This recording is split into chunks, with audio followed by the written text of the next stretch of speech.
मैं doctor Amit Tandon, gynaecologist, laparoscopic surgeon हूँ।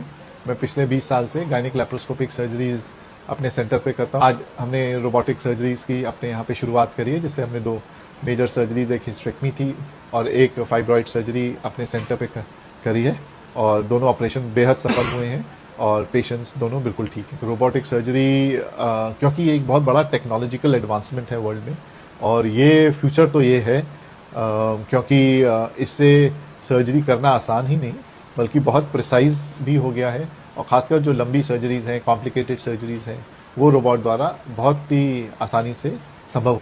जो चिकित्सक के लिए जो सबसे बड़ा एडवांटेज है कि उसको सर्जरी करते वक्त थकान नहीं होती। दूसरा है कि पेशेंट के बहुत जो जटिल एरियाज हैं, जहाँ तक उसकी आंखें आसानी से पहुंच नहीं सकती, हाथ पहुंच नहीं सकते, रोबोट के हाथ और रोबोटिक कैमरा सिस्टम वहाँ आसानी से पहुंच के टिश्यूज़ का फाइन डिसेक्शन कर सकता है। मैं तो चूंकि गायनेकोलॉजिस्ट हूँ तो ज़्यादातर गायनिक सर्जरीज ही रोबोट से करता हूँ। गायनिक से कैंसर, जटिल एंडोमेट्रियोसिस सर्जरीज, फाइब्रॉइड सर्जरीज, दूरबीन द्वारा नली खोलने के ऑपरेशंस, यूट्रस निकालने की सर्जरीज, ये कुछ सर्जरीज हैं जो हम लोग रोबोट से करते हैं। कुछ भी नया जो वर्ल्ड में टेक्नोलॉजिकल एडवांसमेंट होता है वो पेशेंट्स की बेहतरी के लिए होता है।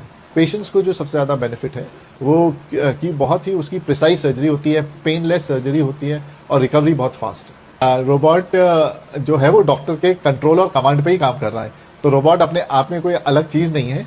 तो जो डॉक्टर देख रहा है, जो डॉक्टर के दिमाग में है जिस सर्जरी को जैसे करना है, वो तो डिसीजन मेकर तो डॉक्टर है, ब्रेन तो डॉक्टर ही है, और हाथ भी डॉक्टर के ही चलते हैं। बस उस हाथ के एक्शंस को रोबोट मिमिक करके एब्डोमेन में उस चीज को प्रिसाइज तरीके से करता है। 3 पार्ट्स में डिवाइडेड होता है। एक तो सर्जन कमांड सेंटर, और ये है विजन कार्ड, ये एक तरीके से आपका ब्रेन है, और तीसरा ये है, ये रोबोटिक आर्म्स है। इन आर्म्स के द्वारा इंस्ट्रूमेंट्स रोबोट में कनेक्ट होते हैं, इंस्ट्रूमेंट्स एंड कैमरा, और ये हमारे पोर्ट्स के द्वारा एब्डोमेन में जाते हैं और फिर ये सर्जरी करते हैं। तो सबसे पहले सर्जन अपने हैंड इंस्ट्रूमेंट्स का एक्शन करता है, ये कमांड इसमें विजन कार्ड में जाता है, और विजन कार्ड कमांड देता है रोबोटिक आर्म्स को एक्ट करने के लिए, क्योंकि इसी में सर्जन की आंखें हैं, और इसी में सर्जन जो भी कमांड दे रहा है ये उसको इंटरप्रेट करके रोबोट को एडवाइस करता है काम करने के लिए।